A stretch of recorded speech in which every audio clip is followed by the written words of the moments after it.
స్తోత్రం స్తోత్రం స్తోత్రం స్తోత్రం స్తోత్రం స్తోత్రం స్తోత్రం స్తోత్రం స్తోత్రం స్తోత్రం స్తోత్రం స్తోత్రం స్తోత్రం స్తోత్రం స్తోత్రం స్తోత్రం స్తోత్రం. ఆమేన్. ఈ మాట వినండి. ఈరోజు దేవుని యొక్క వాక్యంలో ఒక ప్రత్యేకమైన మాట నేను విన్నది ఏంటంటే, దేవాలయమును పరిశుద్ధపరచే దేవుడట దేవాలయములో ఉన్న వాటన్నిటినీ పరిశుద్ధపరుస్తాడట. దేవునికి స్తోత్రం. అంటే దాని అర్థం ఏంటంటే, ఈరోజు మీరు దేవుని మందిరంలోనికి అడుగు పెట్టిన తర్వాత ఇక్కడ దేవుడు మిమ్మల్ని అందరినీ ఏం చేస్తున్నాడంటే పరిశుద్ధపరుస్తున్నాడు. దేవుడు పరిశుద్ధపరిచేది ఏమిటి అని వాస్తవంగా మనం చూస్తే బైబిల్లో దేవాలయంలో ఉన్న వాటిని పరిశుద్ధపరుస్తాడు. రెండవది, బలిపీఠం మీద ఉన్న వాటిని పరిశుద్ధపరుస్తాడ దేవుడు. దేవునికి స్తోత్రం. హల్లెలూయా. బలిపీఠం మీద ఉన్నవి కూడా దేవుని చేత పరిశుద్ధపరచబడతా ఉంటాయి. కాబట్టి ఈరోజు దేవుడు మనలని, మన ప్రార్థనలు, మన అర్పణలు దేవుడు పరిశుద్ధపరచునుగాక. ఆమేన్. ఆమేన్. అందరూ కలిసి ఆ పాట పాడుకుంటూ ప్రభునామని మనం కలుద్దాం. నా అర్పణలు నీవు పరిశుద్ధపరచు సున్నావని యేసయ్యా నీ పాదాల చెంత నా శిరము వంచెదా. నీవే నాకని నేనే నీకని నాకై విజ్ఞాపన చేయుచున్నావని. హల్లెలూయా. మీరు పాడేటప్పుడు ఆ పదాన్ని, దాని భావాన్ని మీ గుండెలోనికి లోతులోకి తీసుకుంటూ పాడండి. అది ఆత్మతో చేసే ఆరాధన ఉండదు. నీవే నాకని అంటే యేసయ్యా నీవు నా కోసమే నాయన, నేనే నీకని అన్నప్పుడు ప్రభువా నేను నీ కోసమే నాయన, నా జీవితం నీ కోసమే. యేసయ్య ఆయన జీవితాన్ని మన కోసం అర్పించాడు. నిలువెల్లా నలిగిపోయిన, రక్తమంతా దారబోసిన, ప్రాణం పెట్టవలసిన పరిస్థితి వచ్చిన ఆయన మన కోసమై తను తగ్గించుకొని మన కోసమై అలా అప్పగించుకున్నాడు. దేవునికి స్తోత్రం. అంతేకాదు ఈనాటి కూడా తండ్రి కుడి పార్శ్వమున కూర్చొని నీ కోసం నా కోసం ఆయన విజ్ఞాపన చేస్తున్నాడు. చప్పటి కొట్టి స్తోత్రం చేద్దామా? హల్లెలూయా, హల్లెలూయా, హల్లెలూయా. నీవే నాకని నేనే నీకని నాకై విజ్ఞాపన చేయుచున్నావని. నీవే నాకని నేనే నీకని నాకై విజ్ఞాపన చేయుచున్నావని. నీవే నాకని నేనే నీకని నాకై విజ్ఞాపన చేయుచున్నావని. నా అర్పణలు నీవు పరిశుద్ధపరచుచున్నావని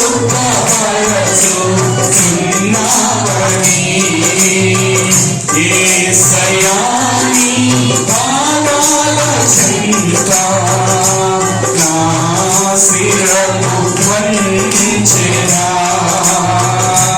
నీవే నాకని నేనే నీకని నాకై విజ్ఞాపన చేయుచున్నావని. నీవే నాకని నేనే నీకని నాకై విజ్ఞాపన చేయుచున్నావని. నీవే నాకని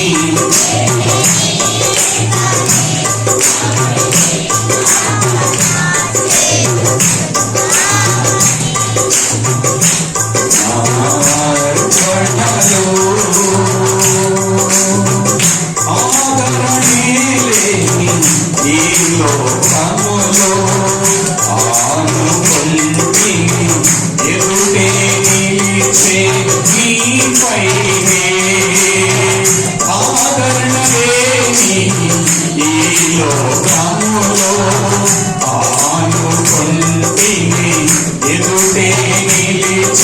నీపైనే. హల్లెలూయా. ఏందంట? ఆదరణ లేని ఈ లోకంలో ఎవరి మీద ఆనుకున్నానని పాడుతున్నారు? నా ఎదుట నిలిచిన నీ పైన. దేవునికి స్తోత్రం. యేసయ్య ఎప్పుడు కూడా ప్రియులారా మన పక్షంగా నిలబడతాడు, మనకు ముందుగా నిలబడతాడు. ఆమేన్. ఆయన నీ ఎదుట నిలబడిన దేవుడు. ఆయన మీద నువ్వు ఆనుకుంటూ ఉన్నావు. పాటల్లో ఆ భావాన్ని మీరు అర్థం చేసుకుంటూ అనుభవిస్తూ పాడండి ప్రియులారా. మీ ఆత్మలో గొప్ప బలాన్ని మీరు పొందుకుంటారు. దేవునికి స్తోత్రం. పాడదాం. ఆదరణ లేని ఈ లోకములో ఆనుకొంటిని ఎదుటే నిలిచే నీపైనే. అనురాగ సీమలో అనుబంధము పెంచిన నీతో అరణ్యవాసమే నాకు వేలాయెను. అనురాగ సీమలో అనుబంధము పెంచిన నీతో అరణ్యవాసమే నాకు వేలాయెను. నా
నేనే నీకని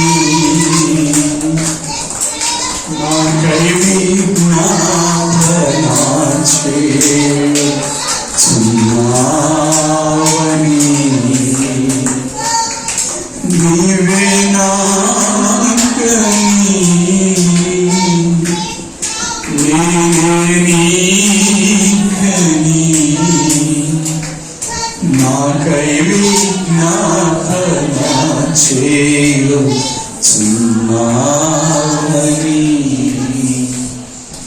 మంద కాపరుల గుడారాలలో మైమరచితినే మమతను చూపిన నీపైనే మహిమాన్వితమైన నీ మందలో నన్ను దాచిన నీతో సియోను ధ్యానమే నాకు మేలాయేను మహిమాన్వితమైన నీ మందలో నన్ను దాచిన నీతో సియోను ధ్యానమే నాకు మేలాయేను నార్పణలు నీవు పరిశుద్ధపరచుచున్నావని యేసయ్యా నీ పాదాల చెంత నా శిరము వంచెదా నీవే నాకని నేనే నీకని నాకై విజ్ఞాపన చేయుచున్నావని నీవే నాకని నేనే నీకని నాకై విజ్ఞాపన చేయుచున్నావని యేసయ్యా యేసయ్యా యేసయ్యా యేసయ్యా యేసయ్యా యేసయ్యా యేసయ్యా యేసయ్యా హల్లెలూయా హల్లెలూయా హల్లెలూయా హల్లెలూయా హల్లెలూయా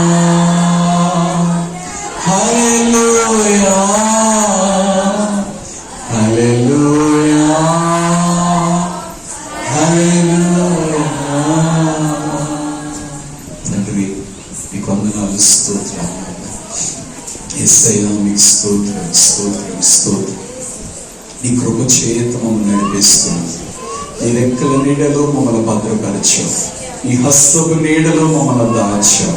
నీ అరచేతుల్లో మమ్మల్ని చెక్కుకున్నావు. అయ్యా మా కోసం ఎంతో ప్రేమను చూపిస్తున్నావు యేసయ్యా. నీకు వందనాలు వందనాలు వందనాలు ప్రభు.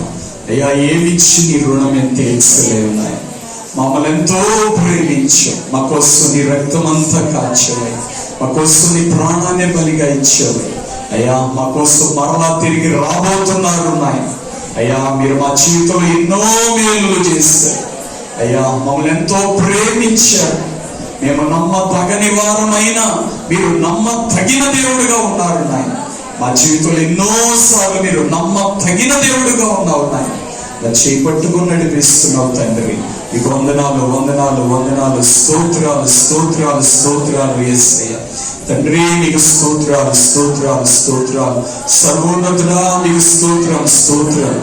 మహాఘనుడా మీకు స్తోత్రం స్తోత్రం. మహిమాన్వితుడా మీకు స్తోత్రం స్తోత్రం స్తోత్రం. యేసు రాజా మీకు స్తోత్రం స్తోత్రం స్తోత్రం స్తోత్రమయ్యా స్తోత్రం స్తోత్రం స్తోత్రం. హల్లెలూయా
పరమా తండ్రి నీకే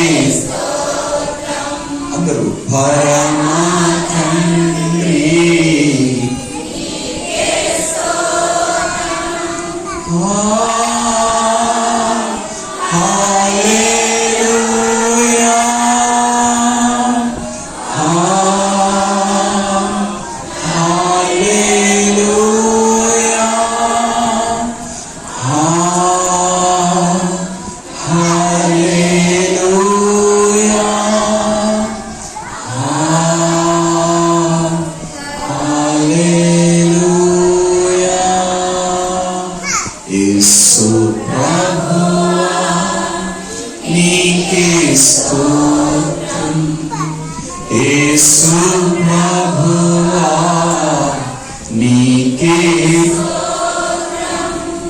యేసు ప్రభువా నీకే స్తోత్రం.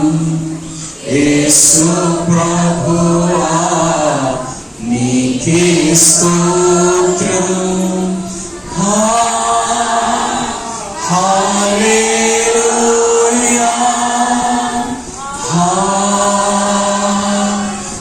హల్లెలూయా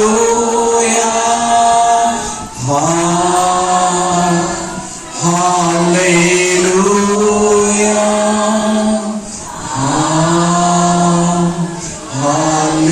హల్లెలూయా. పరిశుద్ధాత్మా నీకే స్తోత్రం. పరిశుద్ధాత్మా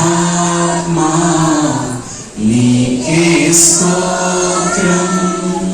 పరిశుద్ధాత్మా నీకే స్తోత్రం. నీకే స్తోత్రం. హల్లెలూయా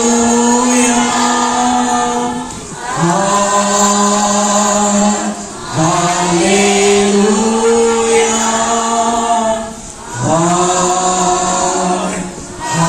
హల్లెలూయా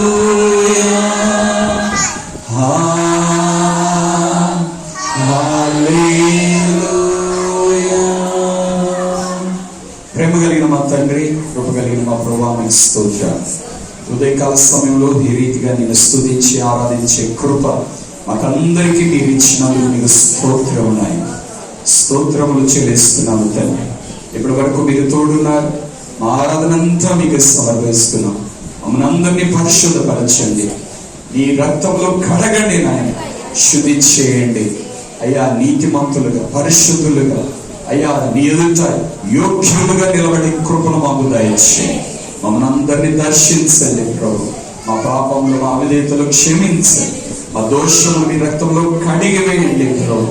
ఇదిగో ఈ సమయంలో ప్రభు నీ వాక్య వింటుక మేము ఆశపడుతుంటారు. మీరు మాతో మాట్లాడండి. వినగల చెవి, గ్రహించగల మనస్సు మాకు దయచేయండి. మీరే మాతో మాట్లాడి మీ నామానికి మహిమ తెలుసుకోమని యేసు నామంలో స్తుతించి ప్రార్థిస్తున్నాను తండ్రి. ఆమేన్. ఆమేన్. కూర్చోండి దయచేసి. ఈరోజు నేను మీతో పంచుకోబోతున్న వాక్యాంశం ఏంటంటే, యేసయ్య మన ముందు నిలిచే దేవుడు. దేవునికి స్తోత్రం. ఆయన మనకు ముందుగా ఉన్నాడు. ఆయన వెనకాల ఆయన వెంబడిస్తూ మనం వస్తున్నాం. ఇదే మన ఆత్మీయ జీవితం. ప్రియులా, మనం ఒంటరిగా లేము. మనతో పాటు మనల్ని ముందుండి నడిపించే ఓ మంచి కాపరిని మనం కలిగి ఉన్నాం. దేవునికి స్తోత్రం. బైబిల్ గ్రంథంలో యేసు ప్రభువు చెప్పిన మాట ఏంటంటే, ఆయన కాపరి మనమందరం ఏమన్నాడంటే గొర్రెలు అన్నాడు. చూడండి, యోహాను సువార్త 10వ అధ్యాయం 11వ వచనం. నేను గొర్రెలకు మంచి కాపరిని, మంచి కాపరి గొర్రెల కొరకు తన ప్రాణము పెట్టును. చూడండి, ఈ అధ్యాయం అంతా, ఈ 10వ అధ్యాయం అంతా కూడా ఆయన గొర్రెల కొరకు ప్రాణం పెట్టే ఓ మంచి కాపరి అన్నట్లుగా ఆయన చెప్పుకుంటా వచ్చాడు. అంత మాత్రమే కాదు, గొర్రెలు నడిపించేటప్పుడు కాపరి ఎప్పుడు కూడా ముందు నడుస్తాడు. ఒక కాపరి ముందు నడుస్తుంటే గొర్రెలన్నీ కూడా ఆయన వెనకాల అలా నడుచుకుంటా వెళ్తాయి. దేవునికి స్తోత్రం. అంటే కాపరి అడుగు జాడల్లో నడిచే అనుభవం దేవుడు మనకి ఇచ్చాడు. ఇక్కడ కాపరి ఎవరంటే దేవుడే.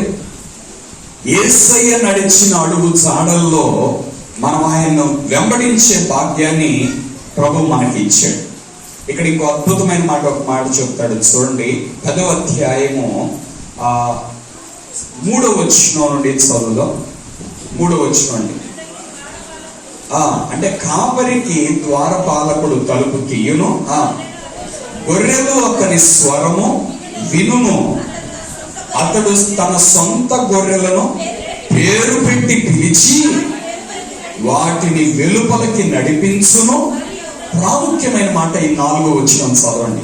మరియు అతడు తన సొంత గొర్రెలనన్నిటినీ వెలుపలికి నడిపించున్నప్పుడెల్లా వాటికి ముందు, దేవునికి స్తోత్రం, అతడు తన సొంత గొర్రెలను 3వ వచనం పేరు పెట్టి పిలిచి అప్పుడు వాటిని నడిపిస్తాడట. ఆయన స్వరం నీకు వినబడుతుందా? ఆయన నిన్ను పిలుస్తున్నది వినబడుతుందా? ఆయన నిన్ను పిలుస్తున్నాడు పేరు పెట్టి, నీకు ముందుగా నడుస్తూ ఆయన వెళ్ళిన దారిలో నిన్ను నడిపించాలని కోరుకుంటా ఉన్నాడు. దేవునికి స్తోత్రం. ఇప్పుడు ఎక్కడున్నాడంటే తండ్రి కుడి పార్శ్వంలో ఉన్నాడు. మన గురి, మన గమ్యం సియోను.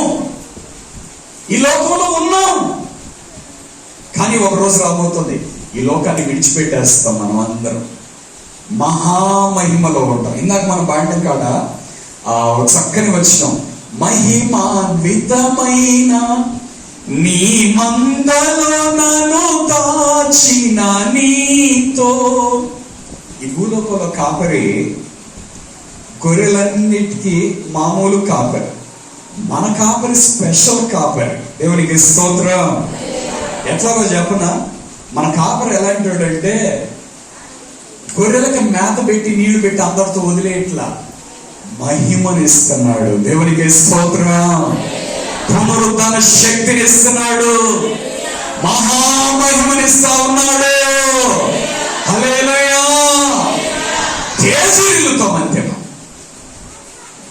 భూలోకంలో కొన్నిసార్లు కొంతమందికి ఒక బాధ ఉంటుంది, నేను నల్లగా ఉన్నానని. పరమగీతంలో అని అంటది, నేను నల్లని దానమైనను సౌందర్యవంతురాలను. నా సౌందర్యం, నా మహిమ ఎవరికి ఉందండి లోకంలో? కొన్నిసార్లు మనుష్య రూపం వికారంగా ఉండొచ్చు, కానీ పరిశుద్ధులు నేను చూశాను. ఎంత ఉపవాసాలు, ఎంత కన్నీటి ప్రార్థనలతో ఎలా ఉంటారో. వాళ్ళ ముఖాల్లో అందం కనిపించదు, కానీ వాళ్ళ ఆత్మీయ జీవితంలో గొప్ప మహిమ కనబడుతుంది. దేవునికి స్తోత్రం. నీ జీవితంలో ఎలాంటిది? శరీర సంబంధమైన అందమా? దేవుడిచ్చే మహిమయ, అది మహిమాన్వితమైన మంద. ఎలాంటి స్థితి నుంచి ఎలాంటి స్థితికి తెచ్చాడంటే, ఒకప్పుడు చీకట్లో ఉన్న మన జీవితం, ఒకప్పుడు వెలుగు లేదు, మనకు లేదు, మనలో లేదు. మనకి వెలుగు లేదు, మనలో వెలుగు లేదు. ఒకప్పుడు చీకట్లో ఉన్న పాపంలో, అజ్ఞానంలో, అంధకారంలో. అలాంటి స్థితి నుండి బయటికి పిలిచాడు. చదవండి 1వ పేతురు పత్రిక 2వ అధ్యాయం 9వ వచనం. 1వ పేతురు పత్రిక 2వ అధ్యాయం 9వ వచనం. అయితే మీరు అన్నప్పుడు ఇక్కడ నేను అని మిమ్మల్ని మీరు పెట్టుకోండి. అక్కడ మీరు చీకటిలో నుండి ఆశ్చర్యకరమైన తమ వెలుగులోనికి మిమ్మును పిలిచిన వాణి. ఎవరంటే దేవుడే పిలిచాడు. పిలిచిన వాణి గుణాతిశయములను ప్రచురము చేయు నిమిత్తము ఏర్పరచబడిన వంశము, రాజులైన యాజక సమూహము, పరిశుద్ధ జనము, దేవుని సొత్తైన ప్రజలునై ఉన్నారు. దేవునికి స్తోత్రం. 4 ఆధిక్యతలండి, అధికారాలు 4 కూడా ఇవి. ఏర్పరచబడిన వంశం. ఏ వంశం లేదు? పరిశుద్ధుల వంశం అండి. తర్వాత రాజులైన యాజక సమూహం. ఏ కులం? రాజులైన యాజకులం. తర్వాత వీళ్ళు ఎవరు? ఏ జనం అంటే పరిశుద్ధ జనం. తర్వాత వీళ్ళు ఎక్కడి ప్రజలు అంటే దేవుని సొత్తైన ప్రజలు. దేవునికి స్తోత్రం. భూలోకంలో మనుషులు విభజించేది, పరలోకపు దేవుడు పరలోకపు మహిమ కలిగిన అనుభవాలతో మనం పోల్చేది. ఒకప్పుడు చీకటిలో ఉన్నాం, చీకటిగా ఉన్నాం. ఇప్పుడు ఆశ్చర్యకరమైన వెలుగు, ఆ మహిమలోనికి దేవుడు మనల్ని పిలిచాడు. దేవునికి స్తోత్రం. ఇప్పుడు అక్కడికి పిలిచిన తర్వాత అందరితో వదిలిపెట్టలా, ఆ చీకటి మొత్తాన్ని తీసేసాడు. ఆయన వెలుగునిచ్చాడు, ఆయన మహిమనిచ్చాడు, ఆయన పరిశుద్ధతనిచ్చాడు. పూర్తిగా మనల్ని కడిగి వేసి ఒక్క పాపం కూడా మనలో లేకుండా పూర్తిగా కడిగేసి ఆయన రక్తంలో మన పరిశుద్ధులుగా చేశాడు. దేవునికి స్తోత్రం. ఇప్పుడు పరలోకంలో ఒక తలుపు తెరిచిపెట్టాడు. రండి, ఇంకా రండి, నేను వెళ్తున్నాను. ఆయన వెళుతుంటేనంట పరలోకపు తలుపులని ఎక్కడెక్కడ ఓపెన్ అయిపోతాయి అంతే. దేవునికి స్తోత్రం. అందుకే ముందుగా ఆయన వెళుతున్నాడు, మీకు అందరికీ నేనే మార్గం అన్నాడు. దేవునికి స్తోత్రం.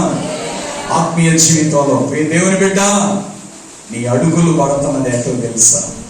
యేసయ్య వెనక, యేసయ్యను వెంబడిస్తూ మహామహిమలోనికి వెళుతున్నావు. ఆధ్యాత్మిక జీవితంలో, భక్తిలో ఎన్ని సంవత్సరాలు నేను ప్రభువును వెంబడిస్తున్నావు, ఎన్ని సంవత్సరాలు నువ్వు ప్రభుతో జీవిస్తూ ఉన్నావు. నువ్వు నార్మల్ వ్యక్తివి కాదు, మహిమాన్వితమైన మందులోనికి నేను తీసుకొని వెళుతున్నాడు నీ కాపరి. దేవునికి స్తోత్రం. అక్కడ చేరి చిన్న సండే స్కూల్లో ఒక పాట ఉండదు, అక్కడికి వెళ్ళిన వాళ్ళందరికీ తెల్లటి అంగీ ఇస్తారట. ఆ తెల్లటి అంగీ ధరించుకొని, తెల్లని వస్త్రాలు ధరించుకొని, ఆ మహిమలో పరలోకంలో చీకటి కనబడదండి, ఎక్కడా కనబడదు చీకటి. దేవుని వెలుగే మహిమలో ప్రకాశిస్తూ ఉంటది. ఆ మహిమలో మహిమను పొంది మహిమాన్వితమైన వ్యక్తులుగా మహిమాస్వరూపి అయిన ప్రభువుని ఆరాధన చేస్తా ఉంటామంట. దేవునికి స్తోత్రం. ఎట్లా ఆరాధన చేస్తామో తెలుసా? మనందరం హల్లెలూయా స్తుతి మహిమ ఎల్లప్పుడు దేవుని పాడండి. హల్లెలూయా స్తుతి మహిమ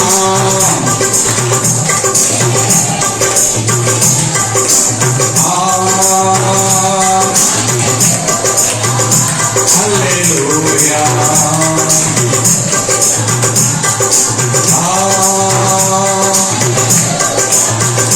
హల్లెలూయా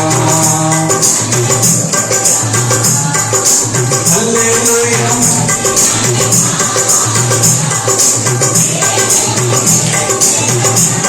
హల్లెలూయా.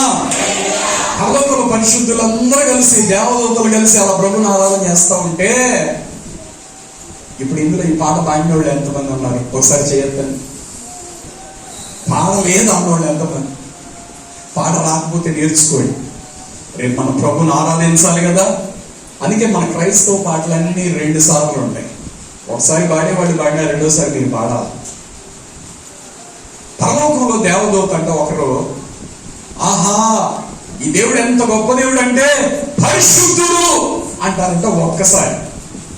మిగిలిన దేవదూతలు అందరూ ఏమంటారో తెలుసా? ఎన్నిసార్లు అంటారో తెలుసా?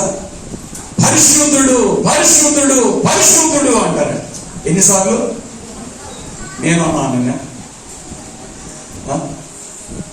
యెషయా గ్రంథంలో ఉంటుంది ఆ వాక్యం, చూడండి. వాక్యంలో నుండి మీరు నేర్చుకోండి. వాక్యం చెప్పినప్పుడు ఇటువంటి అనుభవాలన్నీ నేర్చుకోండి. యెషయా గ్రంథం 6వ అధ్యాయం.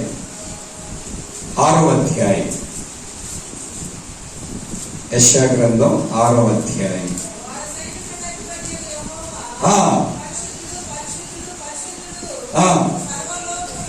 మొత్తం 3 సార్లు అన్నారు కదండి. పరిశుద్ధుడు పరిశుద్ధుడు పరిశుద్ధుడు అంటున్నారంట. ఎన్నిసార్లు అన్నారు? 3 సార్లు. ఆయన మహిమను కొనియాడుతా ఉంటారంటండి దేవదూతలు. దేవునికి స్తోత్రం. ఇక్కడ ఇంకో అద్భుతం చెప్పునా, ఆయన మహిమను మనకిస్తున్నాడు. దేవలోకలేమో ఆయన మహిమను ఏం చేస్తున్నారు? కొనియాడుతున్నారు.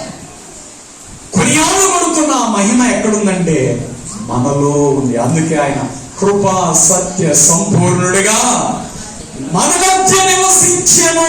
దేవునికి స్తోత్రం. మనలో నివసించెను. ఇంకా అద్భుతం, ఇంకా అద్భుతం. ఎంత అద్భుతం చెప్పండి. అందుకే పాడదామా? హల్లెలూయా,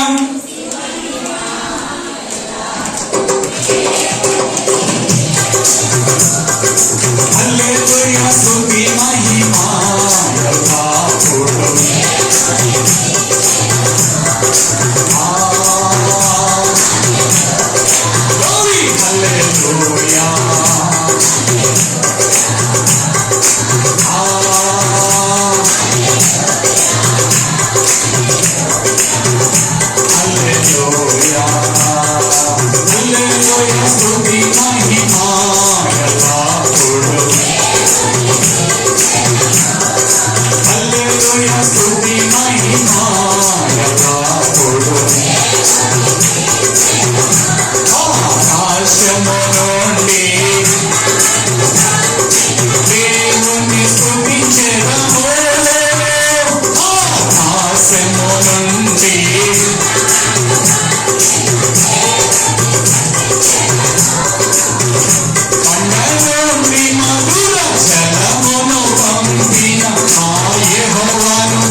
హల్లెలూయా,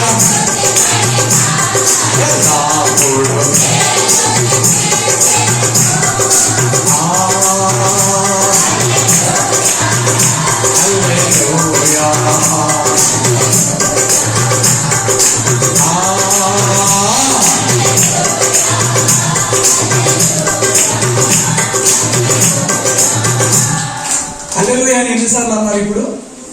అన్న తర్వాత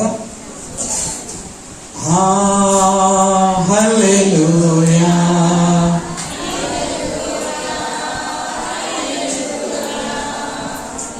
అల సైన్యములకు అధిపతి అయిన ఆ దేవుని, సైన్యములకు అధిపతి అయిన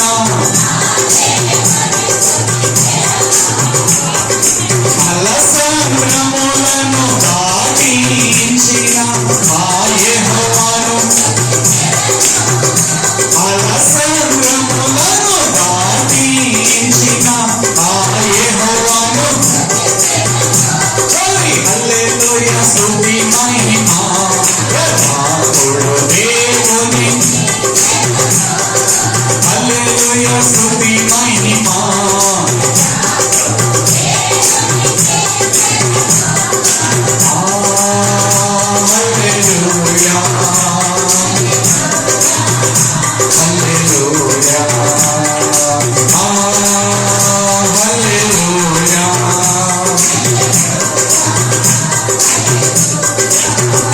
హల్లెలూయా. పాటలు పాడేటప్పుడు కూడా ఎలా పాడతారంటే ఉజ్జీవంగా పాడతారు, సంతోషంగా పాడతారు. పరలోకంలో ఏడుపు లేదు. ఆమె పరలోకంలో ఏం లేదు? దుఃఖం లేదు, నిట్టూర్పు లేదు, కన్నీరు లేదు. కష్టాలు చెప్పుకునే వాళ్ళు ఉండరు, బాధలు ఉండవు. ఆడ ఉండేదల్లా సంతోషమే, సమాధానమే. అంతేనండి, ఇంకేముండదు. అక్కడ దేవుడు ఎప్పుడు నీ కంటికి అలా కనబడతా ఉంటాడు. దేవునికి స్తోత్రం. ఆడ దేవాలయం కనిపించదంట. నువ్వు కన్ను తెరిచి చూస్తే నీకు ఎవరు కనబడతారంటే వధించబడిన గొర్రె పిల్ల యేసుక్రీస్తు. ఆయన పొందిన గాయాలు. భక్తుడు అంటాడు, అవి చూడగానే నేను వెళ్ళి గుర్తు పెట్టుకుంటాను వాడిని. ఎందుకంటే నా శిక్ష, నా కోసం పొందిన గాయాలను, ఆ గాయాన్ని, ప్రతి గాయాన్ని నేను గుర్తు పెట్టుకుంటానంట. కృతజ్ఞతతో మీరందరూ ఆయన అలాగూ ఆరాధన చేస్తున్నారు. దేవునికి స్తోత్రం. దేవునిని ప్రేమించడం అంటే నీకేదో ఇచ్చారని ప్రేమించడం కాదు, అది స్వార్థం. నీకోసం ఆయన చేసిన బలియాగాన్ని బట్టి నువ్వు ప్రేమించాలి. నువ్వు అడిగావని చేశాడు, మనం అడిగామని చేశాడు ఆయన. నశించిన దాన్ని వెతికి రక్షించుటకు మనుష్య కుమారుడు వచ్చాను. నిన్ను నన్ను వెతుకుతూ మన దగ్గరకు వచ్చాడండి ఆయన.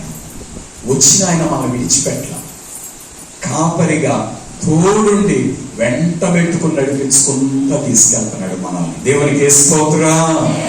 హల్లెలూయా. ఈ జీవిత యాత్ర అంతటిలో ప్రియులారా, మీరు గొర్రెలుగా ఉంటే మిమ్మల్ని ఆయన కాపరిగా తోడుండి ఆయన ముందు నడుస్తూ వెనకాల మిమ్మల్ని తీసుకొని వెళ్తా ఉన్నాడండి. ఇదేనండి ఆత్మీయ జీవితం. చీకట్లో ఉన్న మనల్ని వెలుగులోకి తెచ్చి మహిమాన్వితమైన వారుగా చేర్చి మహిమాన్వితమైన మందలో మనం నిలబెట్టి దేవదూతలు ఆరాధన చేస్తుంటే వాళ్ళ మధ్యలో మనం నిలబెట్టాడు దేవుడు. దేవునికి స్తోత్రం. ఇందాక పాట పాడేటప్పుడు ఎంతమంది చప్పట్లు కొట్టారు? మీలో చప్పట్లు కొట్టినాడు. మనం కొట్టినా ఎట్ట కొడతాం? కొన్నిసార్లు చప్పుడు రాకుండా కొడతాం కదా. చేయి కొట్టకూడదు, మనం అలసిపోకూడదు, చప్పుడు రాకూడదు. మహిమ వస్తుందా? మహిమ వస్తుందా? కనపరచాలండి. ఎలా కొట్టాలి చప్పట్లు? అలా కొడితే ఘనత వస్తుందా? చప్పట్లు కొడతాం కానీ శబ్దం రాకుండా కొడతాం. అంటే మేము కొట్టినట్టు కొడతాం కానీ శబ్దం లేదుగా, దేవుడిని కనపరచలేదుగా. దేవుడిని కనపరచలేదు. నీ చేతులతో, నోటితో పాడావు, నోటితో కనపరిచావు, చేతులతో చప్పట్లు కొట్టి పాడితే కనపరిచావు. దేవునికి స్తోత్రం. ఎందుకు ఈ మాట చెప్తున్నా? దేవదూతలట ప్రభుని ఆరాధించేటోళ్ళట వారి రెక్కలు ఇలా తెరుస్తారట, ఇలా మోస్తారట, ఇలా తెరిచి ఇలా మోస్తారట. లూసిఫర్కి ఇచ్చిన ఆధిక్యత ఏంటంటే ప్రభు ఆ రెక్కలు అలా తెరిచినప్పుడు అంటే లూసిఫర్కి సకల వాయిద్యాలు, కీబోర్డు, తబలా, వీణ, ఇక భూమి లోపల ఎన్ని వాయిద్యాలు ఉంటాయని. దావీదు మహారాజు అంట కొరవ కుమారులు ఆరాధన చేయడానికి దావీదు మహారాజు 300 వాయిద్యాలు ఏమో స్పెషల్లీ డిజైన్ చేశాడంట. నాకు అనిపించింది అన్ని 100 వాయిద్యాల మనం చెప్పాలంటే ఎన్ని చెప్పగలం అనుకొని నేను లెక్కేసుకున్నా. డ్రమ్ము, కన్నెరు, కాయ, కీబోర్డు, ప్యాడ్, గిటారు, వయలిన్, సితారా ఇటగా లెక్కేసుకుంటే నాకు తక్కువే వచ్చింది. గట్టిగా 10-12 నుంచి నేను చెప్పలేకపోయాను. దావీదు మహారాజు అంట 300 దగ్గరగా అన్ని వాయిద్యాలట, అన్ని వాయిద్యాలతోటి వాయించే వారిని పెట్టి ఆరాధన జరిపించారట మందిరంలో. దేవునికి స్తోత్రం. అందుకు కదా సొలొమోను మందిరం కట్టగానే మహిమ దిగి వచ్చింది. ఎందుకంటే ఆ మందిరంలో అడుగు పెట్టింది ఎవరో తెలుసా? యాజకులతో పాటు అంత ఆరాధన చేసేవాళ్ళు. దేవునికి స్తోత్రం. హల్లెలూయా. గుర్తుపెట్టుకోండి ప్రియులారా, పాటలు పాడే మీతో, ప్రార్థన చేసే మీతో దేవుని మహిమ ఉంటుంది. మీతో ఉంటుంది దేవుని మహిమ. మీరేదో అందరిలాంటి వాడు కాదు. మీరు చీకటిలోంచి వెలుగులోకి వచ్చి వెలిగించబడి వెలుగును ధరించుకొని ప్రభువును వెంబడిస్తున్నటువంటి పరిశుద్ధ జనాంగము. దేవునికి స్తోత్రం. హల్లెలూయా. ఆయన గొర్రెలు ఆయన స్వరం వింటాయి, ఆయన అడుగు జాడలను వెంబడిస్తాయి. ఇదే పేతురు పత్రికలో ఒక మాట చూడండి. మొదటి పేతురు పత్రిక 2వ అధ్యాయము 21వ వచనం. క్రీస్తు కూడా మీ కొరకు బాధపడి మీరు తన అడుగు జాడల యందు నడుచుకున్నట్లు మీకు మాదిరి ఉంచిపోయెను. దేవునికి స్తోత్రం. ఎందుకు ఈ మాట చెప్పాడంటే 18వ వచనం నుండి చదివితే మనకు అర్థమవుతుంది. పనివారులారా, మంచివారు సాత్వికులైన వారికి మాత్రం గాక ముష్కరులైన మీ యజమానులకును పూర్ణ భయముతో లోబడి ఉండుడి. పని వాళ్ళకి చెప్తున్నాడు, అబ్బాయి నువ్వు పని చేసేటప్పుడు నీ యజమాని నీకు మంచిగా కూలిచ్చి డబ్బులు ఇస్తే అలా మాట వింటావు చక్కగా. మంచి వాళ్ళు అయితే నీకు కావాల్సింది ఇచ్చి నేను ఇబ్బంది పెట్టకుండా, నేను ఒక్క మాట తిట్టకుండా ఉంటే అబ్బాయి ఎంత మంచోడో మా యజమాని అంటావు. ముష్కరులు కొంతమంది ఉంటారు, నేను బాధ పెట్టడానికే ఉంటారు, మాట్లాడతారు, సరిగ్గా మనీ ఇవ్వరు, అయినప్పటికీ కూడా పూర్ణ భయముతో లోబడి ఉండండి. ఎందుకంటే మీరు క్రైస్తవులు. దేవునికి స్తోత్రం. నమ్మకమైన వారు మీరు. అది మిమ్మల్ని చూస్తే ఇతను నమ్మకమైన వ్యక్తి అని వారు నమ్మగలగాలి. అది అమ్మో ఈడ మోసం చేస్తాడు, అమ్మో ఈడు దొంగ, అమ్మో ఈడ అలాంటిది రానేకూడదండి. అలా వచ్చినప్పుడు అంటే దేవునికి చాలా బాధ వేస్తారు. నా బిడ్డని ఎందుకు వీళ్ళందరూ ఇట్లా అంటున్నారు. మనల్ని ఎవరైనా ఏదైనా అంటే యేసయ్యకి అంత బాధ చెప్పడానికి వీల్లేదండి. అంత ప్రేమిస్తాడు మన యేసయ్య. దేవునికి స్తోత్రం. మనం బాధపడతా ఉంటే ఆయన కూడా బాధపడతాడు. క్రీస్తు కూడా నీ కొరకు బాధపడి అని ఉన్నది. ఆయన బాధపడతాడు. నా బిడ్డని ఎందుకు వీళ్ళందరూ ఇట్లా అంటున్నారు. అందుకే ఆయన అంటాడు పూర్ణ భయముతో లోబడి ఉండండి. తర్వాత ఎవడైనాను అన్యాయముగా శ్రమ పొందొచ్చు దేవుని గురించిన మనస్సాక్షి కలిగి. ఎలాంటి పదాలండి వాక్యంలో. ఏ మనస్సాక్షి అంటే మన చెప్పండి. దేవుని గురించిన మనస్సాక్షి. చెప్పండి ఏ మనస్సాక్షి, నోటితో చెప్పండి. దేవుని గురించి ఏ మనస్సాక్షి మంది అంటే ఆయన మనల్ని క్షమించాడు, ఆయన మనల్ని రక్షించాడు, ఆయన మన నాశనం అవ్వకుండా వెదకి పట్టుకున్నాడు, క్రైస్తవులుగా మహిమతో నిలబెట్టాడు, మహిమాన్వితమైన మందలో నిలబెట్టాడు, మనకు ముందుగా కాపరిగా నిలబడ్డాడు. దేవునికి స్తోత్రం. మనం ఎక్కడి వరకు చూసుకుంటామంటే గొర్రెలుగా చూసుకుంటాం. రైట్, బాగుంది, నాకేం తెలియదండి, ఓకే బాగానే ఉంది. తెలియదని నిన్ను విడిచిపెట్టలేదు కానీ కాపరి, నిన్ను వెతుకుతూ వచ్చిన కాపరిని చూడవా. ఇప్పుడు ఒంటరిగా ఉన్న వ్యక్తివి కాదు, తెలియని వ్యక్తివి కాదు, కాపరిని కలిగిన వ్యక్తివి ఇప్పుడు. దేవునికి స్తోత్రం. నిన్ను నడిపించే కాపరి ఉన్నాడు. ఇప్పుడు దేవుడు లేనప్పుడు తెలిసి తెలియదు, ఏదో గొర్రెల దారి తప్పిపోయాను అట్లాగా ఇట్లా, ఓకే అప్పుడు తెలియదు. ఇప్పుడు చీకట్లో లేవు కదా, ఇప్పుడు వెలుగులో ఉన్నావు కదా, ఇప్పుడు కాపరిని కలిగి ఉన్నావు కదా. ఈ కాపరి ఇప్పుడు నిన్ను తోడుని నడిపిస్తాడు కదా. అందుకే మనమంట దేవుని గురించిన మనస్సాక్షి కలిగి ఉండాలి. ప్రభు నన్ను క్షమించాడు, ప్రభు నన్ను రక్షించాడు, ప్రభు నాకు మహిమనిచ్చాడు, నాకు రక్షణ ఇచ్చాడు, నా మహిమను నేను కాపాడుకోవాలి. దేవునికి స్తోత్రం. నా ద్వారా దేవునికి మహిమను తేవాలి. ఇది దేవుని మనస్సాక్షి. అందుకే ఇక్కడ అంటాడు అన్యాయముగా శ్రమ పొందొచ్చు దేవుని గురించిన మనస్సాక్షి కలిగి దుఃఖం ఏం చేయాలంట, సహించిన ఎడల అది మంచిదైపోతుంది నీకు. దేవునికి స్తోత్రం. అన్యాయం చేశారు నీకు ఓకే, బాధ పెట్టారు నిన్ను ఓకే. ఈ లోకం మనది కాదు కాబట్టి, మనది దేవుని రాజ్యం కాబట్టి మనం సంపాదించుకునేవన్నీ ఎక్కడ ఉండాలి, అక్కడ ఉండాలి. అన్యాయం చేసిన వాడు ఇక్కడ నీకు అన్యాయం చేసి ఉండొచ్చు, ఏడ నీకు కొంచెం పోయి ఉండొచ్చు, ఆడ నీకు కావాల్సినంత ఇస్తాడు ఆయన. దేవునికి స్తోత్రం. హల్లెలూయా. అన్యాయం చేసే దేవుడు కాదండి, దేవుడు నీతి గల న్యాయాధిపతి. తప్పకుండా న్యాయం తీరుస్తాడు, అన్యాయం చేయడు. నువ్వు పోగొట్టుకున్నంత మాత్రాన, నీ దుఃఖమును నువ్వు సహించినంత మాత్రాన నువ్వు నష్టపోయేది ఉండదు.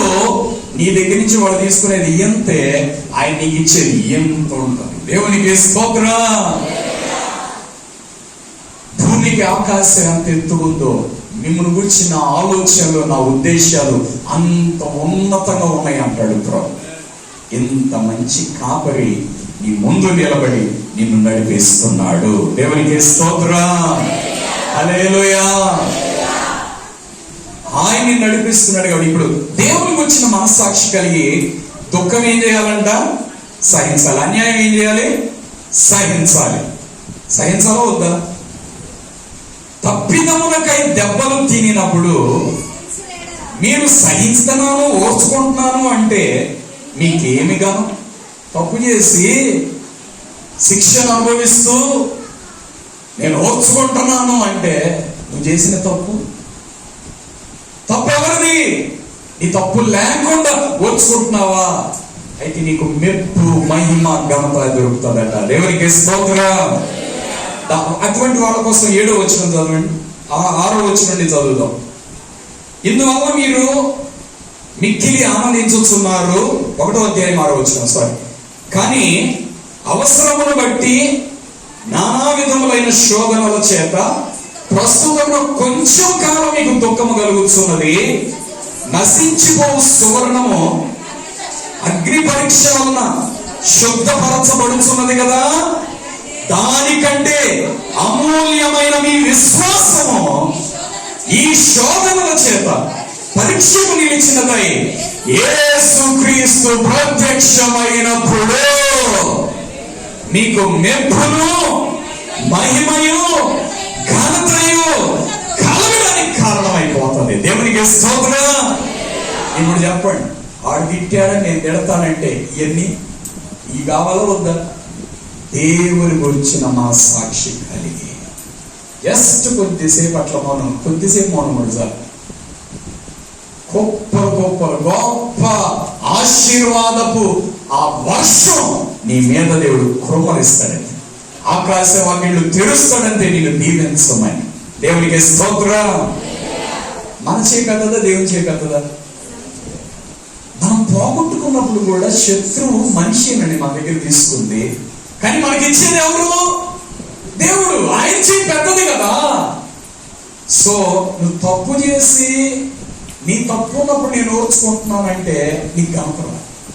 నువ్వు నీతిగా జీవించి నమ్మకంగా ఉండి దేవుని గురించిన ఆ మనస్సాక్షి కలిగి నమ్మకంగా జీవించు. ఈ లోకంలో ఎన్ని దాచిపెట్టుకుని అన్ని ఎక్కడ వదిలేసి వెళ్ళాల్సిందే. అసలు అప్పుడు దాచిపెట్టుకున్న ఎన్ని మనం ఎక్కడ ఉంటాయి చెప్పనా? అక్కడ ఉంటాయి. దేవునికి స్తోత్రం. మీకు ఇక్కడ ఇంకో మాట చెప్తాను. యేసుక్రీస్తు ప్రత్యక్షమైనప్పుడు అన్న ఆ మాటకి ఆదాము మొదలు పెట్టుకొని ఈ మాట బాగా గుర్తు పెట్టుకోండి మీ మైండ్ లో. దేవుడిచ్చే ఘనత సీక్రెట్ గా నేను ఒక్కళ్ళని పిలిచి, నాన్న నువ్వు భూలోకంలో ఇది పోగొట్టుకున్నావు, ఇది ఎత్తనానని నీకు ఒక్కడికే సీక్రెట్ గా ఇవ్వడు. ఆదాము మొదలు పెట్టుకొని భూమి మీద పుట్టిన ప్రతి మనిషి, మనిషిగా పుట్టిన, శరీరధారిగా పుట్టిన ప్రతి మనిషి, ఏ దేశమైనా ఎవరైనా భూమి మీద మనిషిగా పుట్టాను అన్న ప్రతి వ్యక్తి ఒకరోజు యేసయ్య సింహాసనంలో నిలబడాలి. దేవునికి స్తోత్రం. అక్కడ అక్కడ అక్కడ అంతమంది ప్రజల్లో నుండి నీ పేరు పెట్టి పిలుస్తాడు. నేను ప్రభు నా బిడ్డ రా ముందుగా పిలిచి ఆయన చేతితో పెట్టి కిరీటాలు ఉన్నాయి కొన్ని, ఆయన చేతితో ఇచ్చే బహుమతులు ఉన్నాయి కొన్ని. అవి ఇచ్చినప్పుడు వాస్తవంగా ఏదైనా గిఫ్ట్ ఇస్తుంటే కింద ఉన్న వాళ్ళు అందరూ ఏం చేస్తారండి? చప్పట్లు కొడతారు, కొట్టరా? ఆ రోజు ఎంత మెప్పు, ఎంత మహిమ, ఎంత ఘనత. ఇదండి దేవునితో ఉన్న ఆత్మీయ జీవితం. దేవునికి స్తోత్రం. ఈ లోకంలో కలిగే అన్యాయమైన శ్రమలైన కష్టాలు క్షణికం, కొద్దిసేపు వచ్చుకోనా చాలు, మహిమ చూస్తావు. కొద్దిసేపు నమ్మకంగా ఉండనా, గొప్ప మహిమ చూస్తావు. అదిగో నీకు ముందు నీ కాపరి నడుస్తున్నాడే, రక్తము కారుస్తూ నడుస్తున్నాడే. ఆయన నీకు మాదిరి. రక్తము కారునంతగా ఇంకా నువ్వు పాపాన్ని ఎదిరించలేదు. కొన్నిసార్లు అన్యాయాన్ని మనం సహించలేదు. ఎవరైనా మనం మోసం చేస్తే తట్టుకోలేదు, భరించలేదు. ప్రస్తుత కాలంలో ప్రియులారా, మనుషులందరూ మోసం మోసం మోసం, భయంకరమైన మోసం ఈరోజు భూమి మీద పెరిగిపోతుందండి. ఎంత మోసం చేసుకోవడానికి వెళ్ళలేదు. మొన్న రీసెంట్ గా ఒక ఆయన చెప్తున్నాడు, ఎడ్లపాడులో సెప్టిక్ ట్యాంక్ క్లీన్ చేసే వాళ్ళు ఉంటారు చూసారా, ఆయనకి 4 ఇళ్ళు ఉన్నాయి, క్లీన్ చేపిద్దామని అయ్యా అంటే 1000 రూపాయలు కొట్టండి సార్, ఇప్పుడే వస్తామన్నారంట. ఫోన్ పే కొట్టండి అంటే కొట్టాడంట. ఫోన్ ఎంతట్లా ఫోన్ ఎంతట్లా అయిపోయింది, 1000 రూపాయలు వచ్చి చాలే నాకు అనుకున్నాడు ఆయన. సరే అని ఇంకోటి ఫోన్ చేస్తే 800 కట్టండి సార్, ఇప్పుడే బయలుదేరతా అన్నాడు ఆయన. సరే నేను కొట్టాడు, ఆడు ఫోన్ ఎంతట్లా. 3 మోసం చేశారంటే ఇట్ట. నాకు భలే ఎంత అనిపించింది. ఫోన్ పేలో చూడండి, ఫోన్ చేశాడు, ఈయన ఎవరు ఆయన తెలియదు, ఆయన ఒక ఏడో చూడలేదు, కొట్టాడు. వాడు అటు కూర్చున్నాడు.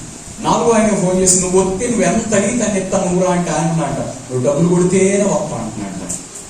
ఇప్పుడు ఈయన ఏం చేయాలి చెప్పండి? కొట్టిన 3 రావా?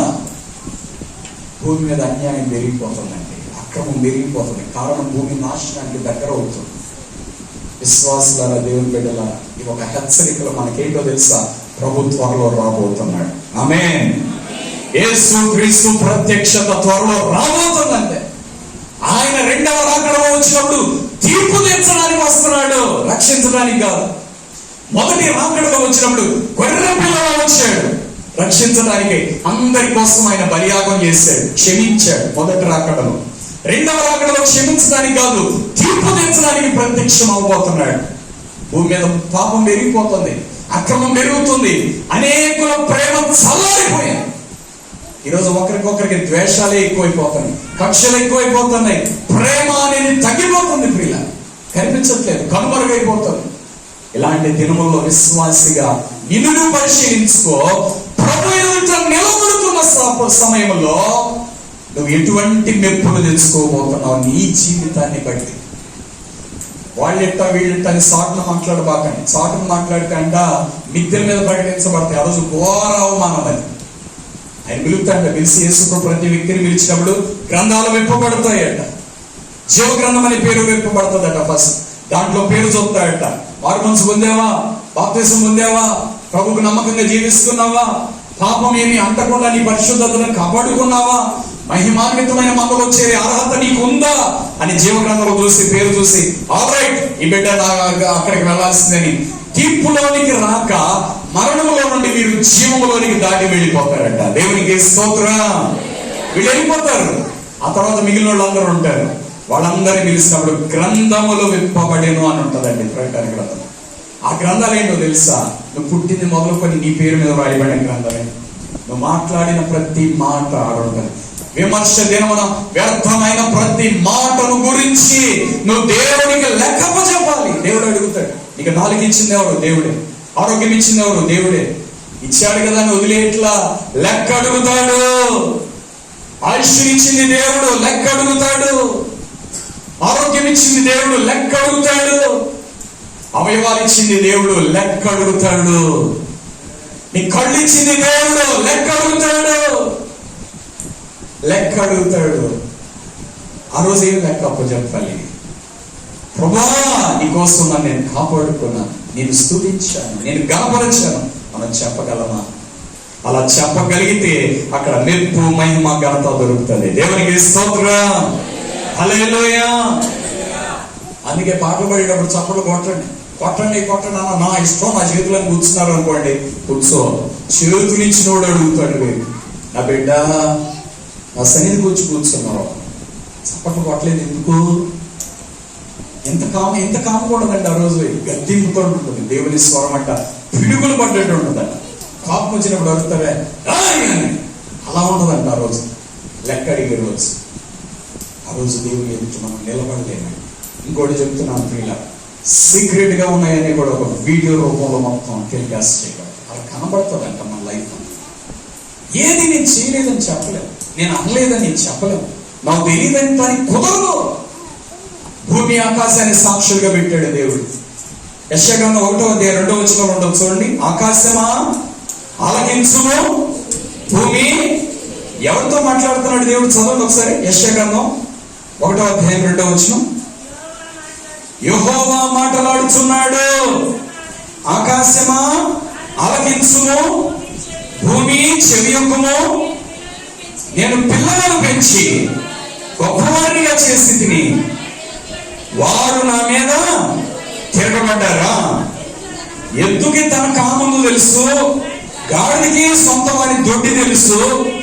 ఇశ్రాయేలుకు తెలివి లేదు, నా జనులు యోచించరు. పాపిష్టి జనమా, దోషభరితమైన ప్రజలారా, దుష్ట సంతానమా, చెరువు చేయి పిల్లలారా, నీకు శ్రమ. వారు యెహోవాను విసర్జించి ఉన్నారు, ఇశ్రాయేలు యొక్క పరిశుద్ధ దేవుని దూషిస్తున్నారు, ఆయన విడిచి తొలగిపోయి ఉన్నారు. నిత్యము తిరుగుబాటు చేయొచ్చు, ఇంకా ఎందుకు కొట్టబడతారు? ప్రతి వాడు నడినెత్తిని వ్యాధి కలిగి ఉన్నాడు, ప్రతి వాని గుండె బలహీనమైన, అరికాలు మొదలుకొని తల వరకు స్వస్థత కొంచెమైనా లేదు. ఎక్కడ చూచిన గాయములు, దెబ్బలు, పచ్చి పుండ్లు, అవి పిండబడలేదు, కట్టబడలేదు, తైలంతో మెత్తన చేయబడలేదు. మీ దేశం పాడైపోయింది. దేవుడు చూస్తున్నాడో లేదు? భూమిని ఆకాశాన్ని సాక్షులుగా పెడుతున్నాడు. ఎలా తప్పించుకోగలరు ప్రియులారా? అందుకే మహిమాన్వితమైన మందలో చేరదాం, కాపరిగా ఆయనను వెంబడిద్దాం. దేవునికి స్తోత్రం. కొన్ని గొర్రెలు ఏం చేస్తాయంటే కాపరి నడిపిస్తున్నప్పుడు మందతో వచ్చినట్టే ఉంటాయి, సడన్ గా వేయకూడదు. దాన్ని ఏమంటారంటే తప్పిపోయిన గొర్రె అంటారు. తప్పిపోయిన గొర్రె ఎక్కడుందో తెలుసా? బైబిల్లో చిక్కుబడిపోయిందంట, లోయల్లో, గుళ్ళ పొదల్లో చిక్కుబడిపోయింది, ఒంటరిగా అయిపోయింది. ఏ క్రూరము వచ్చి దాన్ని చంపుతుందో అర్థం కాక భయముతో విలవిల్లాడిపోతా, గిలగిల కొట్టుకుంటా, అక్కడ ఒంటరితనంతో నలిగిపోతా. అలా ఉందట. కాపరి విడిచిపెట్టలేదండి గొర్రెని. దేవునికి స్తోత్రం. ఇది తప్పిపోయిన గొర్రె. కాపరి వెతుక్కుంటూ వెళ్ళాడు. దాన్ని కనుగొనడానికి దాని వద్దకు వెళ్ళేటప్పుడట ఈ కాపరికి ఒంటి నిండా గాయాలైనాయి, ఆ ముళ్ళని గీరుకుపోయింది. ఎందుకంటే గొర్రెలినంత ఈజీగా ముళ్ళ తుప్పలోకి మనిషి పోలేడు కదా. దానికంటూ చర్మం ఉంది, అది ఉంటుంది, చర్మం ఉంటుంది, ఎక్కువ దానికి ముళ్ళు గీసుకో అది వెళ్ళిన. మనుషులుగా మనం వెళ్ళాలంటే ఎన్నో గీసుకుంటాయి. కాపరి గాయాలన్నీ భరించుకుంటా వెళ్ళాడండి ఆ గొర్రె దగ్గరికి. వెళ్ళి దాన్ని కనుగొని దాన్ని ఎత్తుకుంటున్నాడండి. నడిపించుకొని కూడా తీసుకుంటాడు. అట్లా మామూలుగా గొర్రెలే తోలుతాడు, కానీ కాపరి అంటే దాన్ని ఎత్తుకొని ఇప్పుడు ఆయన నడుస్తున్నాడు. దేవునికి స్తోత్రం. మందలోనికి చేరిన దాకా, ఈ మహిమాన్వితమైన మందలో చేరిన దాకా తప్పిపోయిన గొర్రెను ఎత్తుకొని కాపరి నడుచుకుంటూ వచ్చాడు. మరలా మందలో పెట్టాడు. ఈ గొర్రె పిల్లకి ఎంత సంతోషమో. ఆ తప్పిపోయిన గొర్రె ఎవరో చెప్పనా? పాపముల చేతను, అపరాధముల చేతను, లోకాశల చేతను, ఈ లోకమే శాశ్వతం అనుకొని, లోకంలో ఇంకా ఏదో సంపాదించుకోవాలి అనుకొని, జీవమును పోగొట్టుకొని, పరిశుద్ధతను పోగొట్టుకొని, దేవుని సన్నిధిని పోగొట్టుకొని వెళ్ళిపోయింది గొర్రె. వెళ్ళిపోయింది. మహిమాన్వితమైన మందలో, ఆరాధనలో, స్తుతులలో, ప్రసన్నతను, ప్రభావమును అనుభవిస్తూ ఉండవలసిన గొర్రె ఒంటరితనంతో, దుఃఖముతో, బాధతో, నొప్పులు, గాయములతో నలిగిపోతూ కూర్చుంది అక్కడ. కాపరి తీసుకొచ్చాడు. దేవునికి స్తోత్రం. ఇప్పుడు ఈ గొర్రె కాపరిని వెంబడించాలా వద్దా? విడిచిపెట్టే కాపరి కాదు. అందుకే రాజుబాబు గారు చక్కని పాట రాశారు. యెహోవా నా మంచి కాపరి, యెహోవా నా గొప్ప కాపరి, నేనాయన గొర్రెను, నేనాయన గొర్రెను, నాకు లేమి కలుగదు, నేనాయన గొర్రెను, మంచి కాపరి నా కాపరి, గొప్ప కాపరి, మంచి కాపరి, ఆమేన్, గొప్ప కాపరి,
మంచి కాపరి హల్లెలూయా.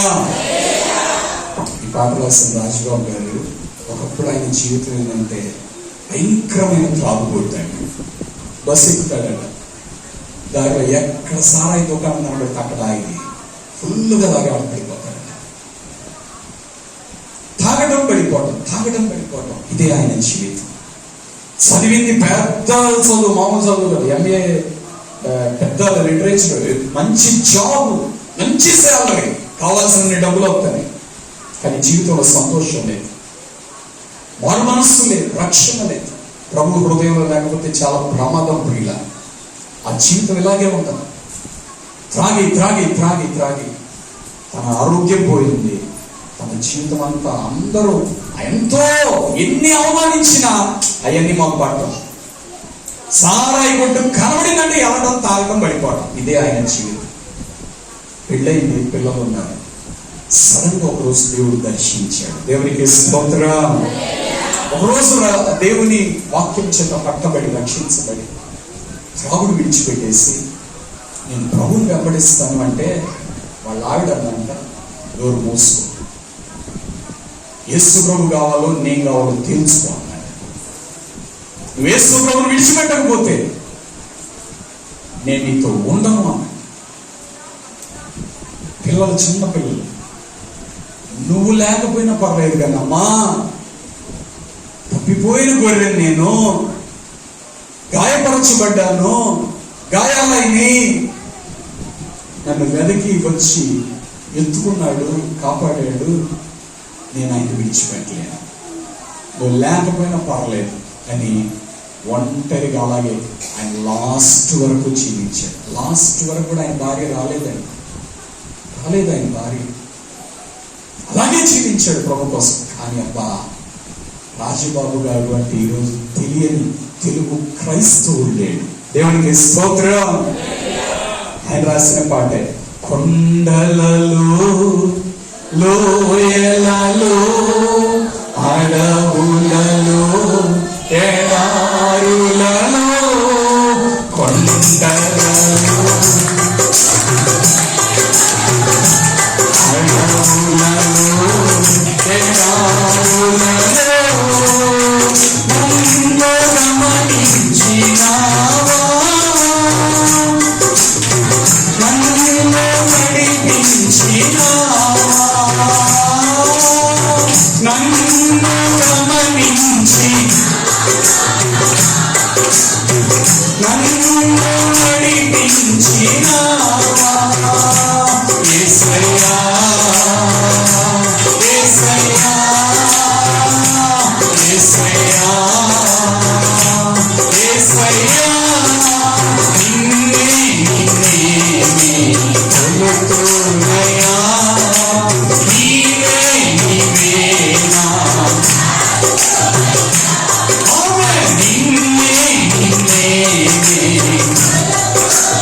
ఎలాంటి పాటలు రాశాడండి.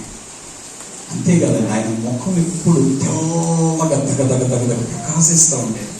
ఒకసారి నందిపాడు చర్చి ఓపెనింగ్కి వస్తే ఆయన ఆ గేటు అంత దూరంలో ఉన్నాడు, ఆయన పక్కన ఇక్కడ ఉన్నాను నేను.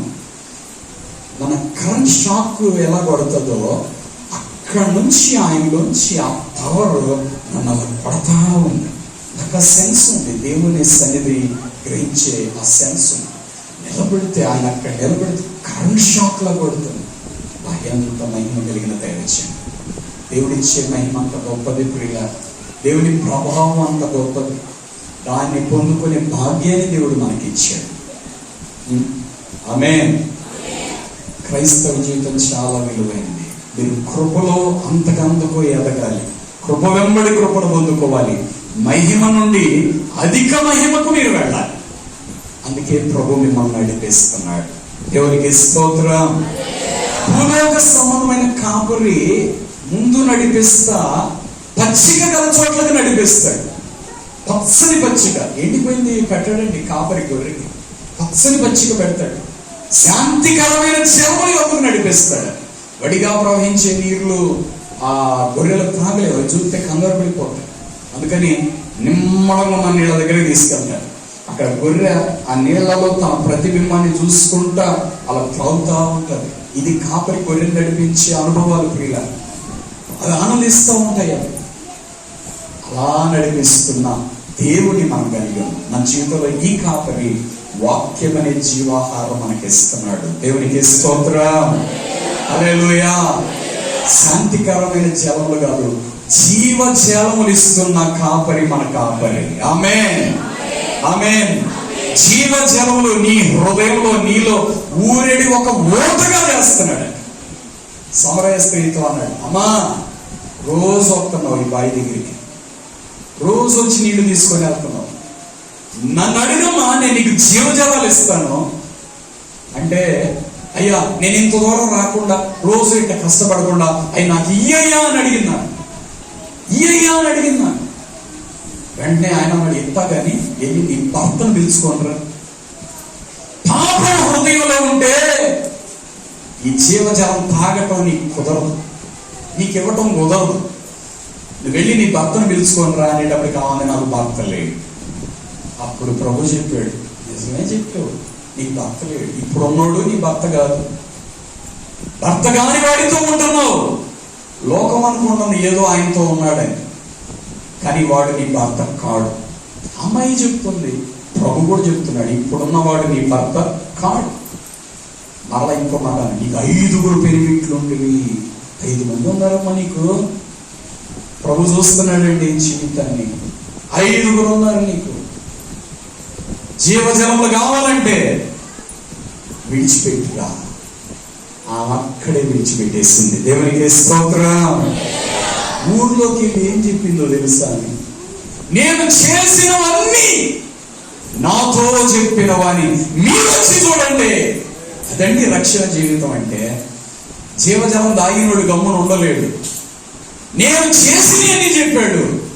ఊళ్ళోకి వెళ్ళి నన్ను అంటావా, నీకు తెలియదా, నేను నువ్వు చూసుకొని మాట్లాడే మనిషి కదేమి, నా సంగతి నీకెందుకు అనాల్సిన మనిషి కదేమి, నేను చేసినవన్నీ నాతో చెప్పాడమ్మా, నా బ్రతుకును మార్చాడమ్మా, ఈ రక్షకుని దగ్గరికి మీరు రారా అని ఈయన చెబితే 2 ఊర్ల జనం ఆమె మాట విని పరిగెత్తుకుంటూ వచ్చేసారట. ఆ ఊరంతా వచ్చిందంట. దేవునికి స్తోత్రం. వాళ్ళందరూ వచ్చేస్తే వాళ్ళందరూ యేసుప్రభు దగ్గరికి వచ్చి, అయ్యా అతడు నువ్వు చెప్పావంట, మాకు కూడా చెప్పయ్యా అని అడిగారు. అప్పుడు యేసుప్రభు పరలోకాన్ని గురించి ఇప్పుడు మీరు వింటున్నట్లుగానే ఇలాగా దేవుని రాజ్యాన్ని గురించి, పరిశుద్ధతల గురించి, పాపాన్ని గురించి ఆయన విస్తారంగా బోధిస్తే వాళ్ళు, అయ్యా ఇంకా చెప్పయ్యా, ఇంకా చెప్పయ్యా, ఇంకా చెప్పయ్యా. జీవితం మార్చుకోవాలని ఇష్టపడే వ్యక్తి పరిశుద్ధతలో లోతులోకి వెళతాడు. నేను అడగను, నేను విన్నాం, నేను మారను అన్న వ్యక్తి ఆగిపోతాడు అక్కడ. ఇంకా అక్కడి నుంచి ఆ వ్యక్తికి దేవునికి సంబంధం ఉండదు. పిల్ల దేవుడు అటువంటి వ్యక్తిని విడిచిపెట్టేస్తాడు అంతే. ఎన్నిసార్లు గద్దించినను లోబడని వాడు మరి తిరుగు లేకుండా హఠాత్తుగా నాశనమగునను ఉంటాడు. దేవుడు ఒక్కసారి చెబుతాడు, 2 సార్లు చెప్తాడు, వెనకపోతే ఇక మాట్లాడతాడు. అందుకే మనం దేవుడు చెప్పగానే లోబడి మన జీవితాన్ని సరి చేసుకోవడానికి, లోబడటానికి సిద్ధంగా ఉండాలి. అప్పుడే మన అడుగులు ఆయన అడుగుల్లో పడతాయి. దేవునికి స్తోత్రం. ఇప్పుడు మంద కాపరి అడుగు జాడలు పెట్టాడు, ఈ అడుగులో అడిగే అంటున్నాడు. నీవేనే నాకు తెలియదేది, నేను నాకు తెలుస్తారే అని పక్కన అడుగేస్తే నువ్వు తప్పిపోయిన గొర్రెవే. ఆయన అడుగులో అడుగు వేసినప్పుడే నువ్వు ఆయన గొర్రెవి. త్రాగుబోతుల జీవితం విడుదల పొందాక భార్య బెదిరిస్తే, నువ్వు నాకొద్దు, నా ఉద్యోగం నాకొద్దు, ఈ డబ్బు వల్లే నేను నాశనం అయ్యాను, ఈ శాపగ్రస్తమైన మరి నాకు వద్దు అనుకోని రాజబాబు గారు ఉద్యోగాన్ని కూడా రిజైన్ ఇచ్చేశాడు. దేవునికి స్తోత్రం. వైజాగ్లో ఏదో యూనివర్సిటీలో లెక్చరర్ అయినప్పుడు నెలకి 1000 రూపాయలు చేతి. ఒక మాట చెప్తానండి, చాలా మంది దేవుని పిల్లలు ఈ లోక ధనాన్ని, ఐశ్వర్యాన్ని, సుఖభోగాల్ని, ఉద్యోగాల్ని వదిలేసి ప్రభు కావాలి అని ప్రభుని గట్టిగా పట్టుకున్నారండి. వారందరూ ప్రభు చేత ఘనపరచబడ్డారు. దేవుడు వారిని తక్కువ స్థితిలో పెట్టలేదండి. వారి జీవితం ఆశీర్వదించారు, అన్ని విషయాలు దీవించారు. ఆర్థికంగానూ బాగానే ఉన్నారు, సంతోషం సమాధానంతో ఉన్నారు, శాపం లేకుండా ఉన్నారు, పరిశుద్ధత కలిగి ఉన్నారు, ప్రభు రాకడ కొరకు సిద్ధపడి ఉన్నారు, నీతిమంతులుగా ఉన్నారు. కొంతమంది వారిలో గొప్ప సేవ కూడా చేసిన వాళ్ళు ఉన్నారు. దేవునికి స్తోత్రం. ప్రభుతో ఉన్న జీవితం. నాకు ఇవన్నీ వద్దు, నాకు ఈ లోకమే కావాలి, ఈ సుఖభోగాలే కావాలి, అవే కావాలి. సైతాను 3 బాణాలు పెట్టాడు: శరీరాశ, నేత్రాశ, జీవపడ్డాం. శరీరాశ అంటే శరీరానికి కావాల్సినవన్నీ తీసుకోండి. నేత్రాశ అంటే కన్ను చూసిందల్లా కావాలనుకోండి. జీవపడం అంటే ఈ లోకంలో నాకు నాది నాది ఏది నీది. ఈ లోకంలో వదిలేటప్పుడు అన్ని వదిలిపెట్టి వెళ్ళిపోతామండి. ఎలా వచ్చామో అలాగే వెళ్ళిపోతాం. ఏది మనతో రాదు. కానీ నీ నీతి, నీ పరిశుద్ధత, నీ ప్రార్థన జీవితం, నీ భక్తి, నీ విశ్వాసం, నీ విధేయత, నీ నమ్మకత్వం. ఇందాక ఇక్కడ పేతురు భక్తుడు చెప్పాడు కదా, నువ్వు సహించావే, దేవునికి వచ్చిన మనస్సాక్షిని కలిగి ఉన్నావే, అవి దేవునికి హితమైనవే, ఇవన్నీ కూడా దేవుడు నీకు ఇస్తాడు. ఇక్కడ అద్భుతమైన ఒక మాట ఉండదు చూడండి. పేతురు రాసిన మొదటి పత్రికలో 2వ అధ్యాయము 30వ వచనంలో చదువుదాం. తప్పిదములకై దెబ్బలు తినినప్పుడు మీరు సహించిన ఎడల మీకేమి ఘనమో, మేలు చేసి బాధపడినప్పుడు మీరు సహించిన ఎడల అది దేవునికి హితమగును, ఇందుకు మీరు పిలువబడితిరి. దేవునికి స్తోత్రం. ఎందుకు పిలిచాడండి ఈ గొర్రెని కాపరి? ఎందుకు పిలిచాడు? ఇందుకే నువ్వు పిలువబడ్డావు. నువ్వు క్రీస్తు వలె జీవించబడ్డావు. తర్వాత అంటున్నాడు 21వ వచనం, క్రీస్తు కూడా నీ కోసం బాధపడ్డాడు, మీరు తన అడుగులు జాడలేను నడుచుకున్నట్లు మీకు మాదిరి ఉంచిపోయాడు. దేవునికి స్తోత్రం. హల్లెలూయా. వీళ్ళరా, ప్రభు కాపరిగా ఉండటానికి ఇష్టపడుతున్నాడు. నువ్వు ఆయన తోడుగా ఉండటానికి ఇష్టపడతావు. ఆయన ఎదురుగా నిలబడతాడు, నీకు ముందు నడుస్తాడు, నిన్ను నడిపిస్తాడు, నీకు తోడుంటాడు. ఎన్నడూ చేయడు, నేను చేయి పట్టుకొని నడిపించే మంచి కాపరి. ప్రార్థన చేసుకుందాం. తల వంచి కళ్ళు మూసుకోండి. ప్రార్థన చేసుకుందాం. ఒక్క నిమిషం అందరూ తల వంచి కళ్ళు మూసుకోండి. విన్న వాక్యాన్ని బట్టి ప్రార్థన చేసుకోండి. ప్రభువా, నాకు నీ కృపణీయ్యా, నాకు నీ కృపణీయ్యా, స్వామి నీ కృపణీయ్యా, దేవా నీ కృపణీయ్యా, నీ కృపణీయ్యా, నీ సహాయాన్ని దయచేయ్యా, నీ సహాయాన్ని దయచేయండి అయ్యా. నేను నీ గొర్రెగా ఉండాలయ్యా. అయ్యా, నీ యొక్క మెప్పును పొందే వ్యక్తిగా ఉండాలి, మహిమను పొందే వ్యక్తిగా ఉండాలి. నాయన నాకు సహాయం చేయి ప్రభా, నాకు సహాయం చేయి ప్రభా. ప్రార్థన చేసుకోండి. ఆయన ఎత్తుకొని నడిపించే మంచి కాపరి, మంచి కాపరి. హల్లెలూయా, హల్లెలూయా, హల్లెలూయా. ప్రార్థన చేసుకోండి. మా పరిశుద్ధతను వెతకండి, నీతిని వెతకండి. నశించిపోయి ఈ లోకాన్ని కాదు, ఈ లోకంలో ఉన్నదంతా శాపం, పాపం. ఇది వద్దు. నీతి, పరిశుద్ధత, దేవుని కృప, దేవుని సన్నిధిలో గొప్పగా ఉండాలి. ఈ లోకంలో ఎలా ఉన్నా మనకు పర్వాలేదు. ఇక్కడ తక్కువగా ఉన్న ఇబ్బంది ఏం లేదు. ఇక్కడ పేదలుగా ఉన్నవారు, విశ్వాసంలో భాగ్యవంతులుగా ఉన్నవారు చాలా మంది ఉన్నారు. ఇక్కడ ధనవంతుడై పాతాళానికి పోయిన వ్యక్తి ఉన్నాడు. ఇక్కడ కురుపులు అనుభవించి అబ్రహాము చేత ఎత్తుకొనబడిన వ్యక్తిగా ఉన్నాడు లాజరు. శాశ్వత కాలం ఉండేది దేవుని రాజ్యం.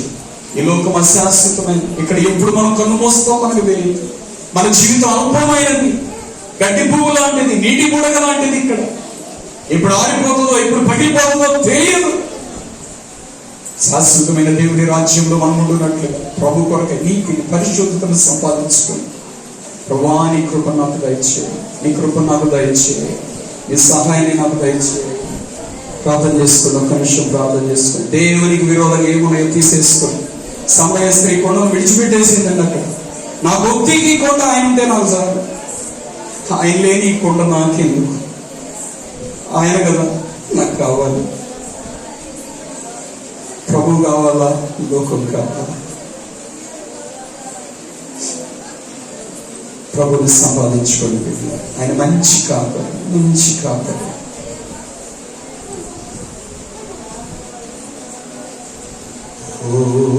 ప్రభువా ఓ ప్రభువా నీవే నా మంచి కాపరి నీవే నా మంచి కాపరివి నీవే నా మంచి కాపరివి నీవే నా మంచి నీవే నా మంచి కాపరివి నీవే నా మంచి ఓ ప్రభువా ఓ ప్రభువా ఓ ప్రభువా నీవే నా మంచి కాపరివి నీవే నా మంచి నీవే నా మంచి కాపరివి నీవే నా మంచి ఓ ప్రభువా ఓ ప్రభువా ఓ ప్రభువా ఓ ప్రభువా నీవే నా మంచి నీవే నా మంచి ఆమేన్ నీవే నా మంచి glory నీవే నా మంచి సారి పతి నన్ను నీవు వెదకి వచ్చి రక్షించితివి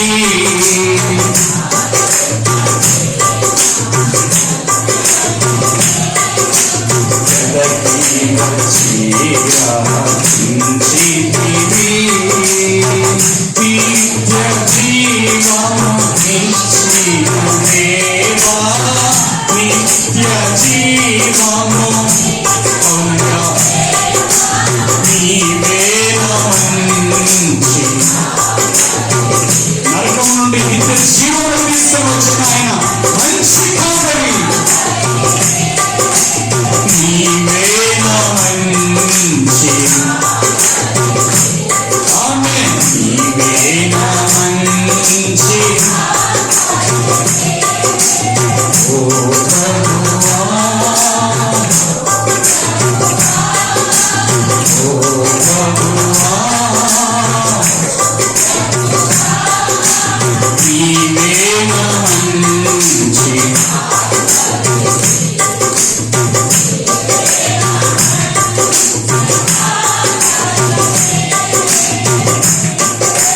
మంచి కాపరివి నీవే నా మంచి ఓ ప్రభువా ఓ ప్రభువా ఓ ప్రభువా ఓ ప్రభువా నీవే నా మంచి నీవే నా మంచి glory నీవే నా మంచి నీవే నా మంచి నీవు ప్రేమించిన కొర్రెలన్నిటినీ ఎల్లప్పుడూ చేయువాడా నీవు ప్రేమించిన ఎల్లప్పుడూ అంతము వరకు కాపాడు దేవా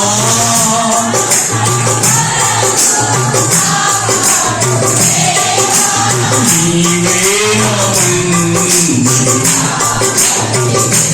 glory నీవే నా మంచి యేసయ్యా నీవే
మీరు మా మంచి కాపరి ఉన్నారు. దాన్ని బట్టి మీకు స్తోత్రం.